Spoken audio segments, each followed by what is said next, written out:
Welcome back, troglodytes, to Would You Rock or Not, Easter edition. So I was scratching my head trying to figure out, what guitar can I feature for Easter? At first I thought about Mike Slabowski because he has this gorgeous collection of pastel colored R6s, but I couldn't find the photo of them all together again, so maybe that'll be next year's. And then it hit me. The most inappropriate, but yet appropriate Easter episode would be the Playboy Gibsons.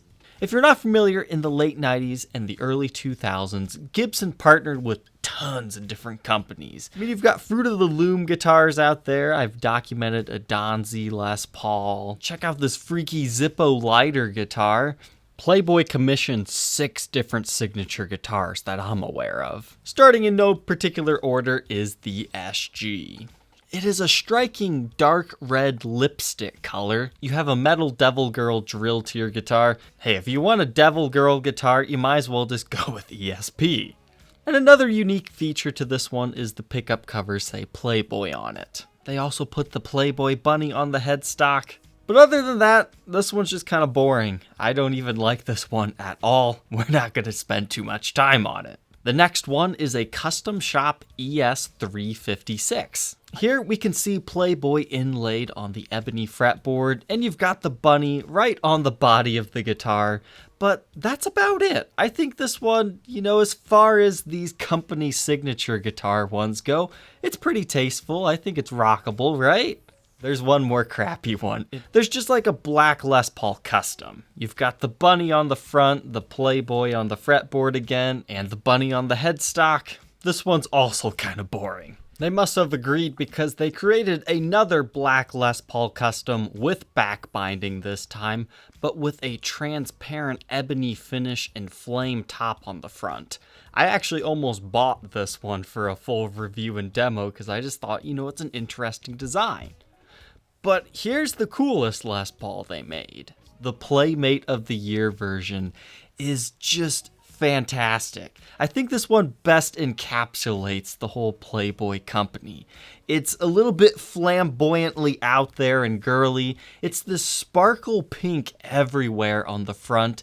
You've got the nice white knobs, the crisp white pickup covers, the nice chrome hardware, and even look, you got the Playboy Bunny as the switch tip this time. But besides the Playmate of the Year wording on this one, I think it's just such a unique Les Paul. Fretboard is inlaid with little bunnies. You got the double one at the 12th fret. It's a little tacky, but I think it's kind of interesting. And the headstock, instead of it being inlaid with another bunny, they've bedazzled this thing. You've got the rhinestones in there. The back of this one is just a pure pink color. So if you don't like too sparkly of things, this one definitely fits that bill. But on top of this one, I think being the best designed, it came with some really cool case candy too. You get a white and pink strap, you get a special case shroud, and a special certificate of authenticity. But now for the Big Mac Daddy, the Playboy Bunny guitar. They went all out for their own custom, straight up bunny guitar. Does this look familiar to you guys? It's the Zippo lighter guitars format. Whenever a company wanted something just absolutely ridiculous, this is how they built them. They gave them a wrap tail piece and a single P90. Because let's face it, when you've got a guitar that's just unconventionally shaped, not many people are going to end up playing it anyways. It's just going to be a conversation piece for display. So that's what we've got going on here. We have the return of the Playboy inlay on the fretboard. Just in case you didn't know what this guitar was about just by the body, they put the control knobs in a really weird location, but I think that's just the way it worked best with the design. And they also inlaid the headstock with the bunny mother of pearl logo, as many of these other ones also did. On top of that, you get a sweet black strap and an official Hugh Hefner robe. Now with Hugh passing away, I think that was like a year or so ago, the prices of these Playboy Bunny guitars, people are asking a lot more than they ever used to.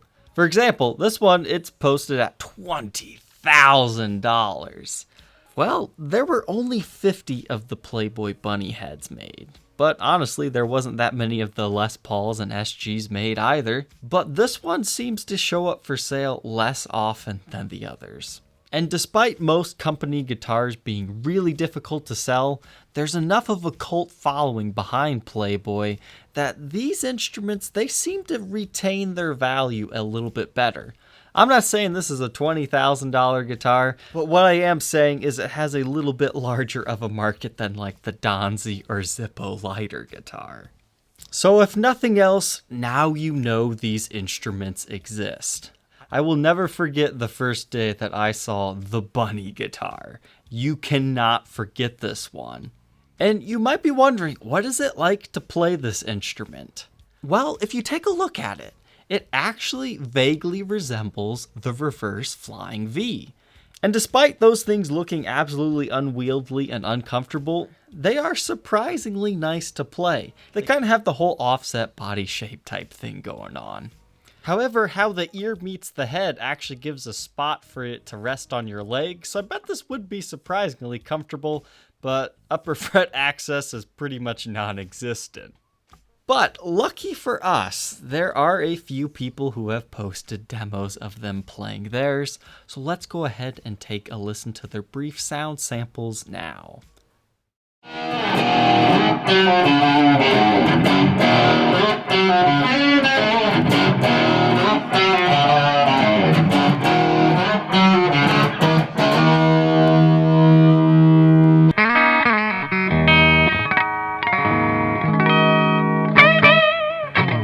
The only question left, would you rock a Playboy guitar or not?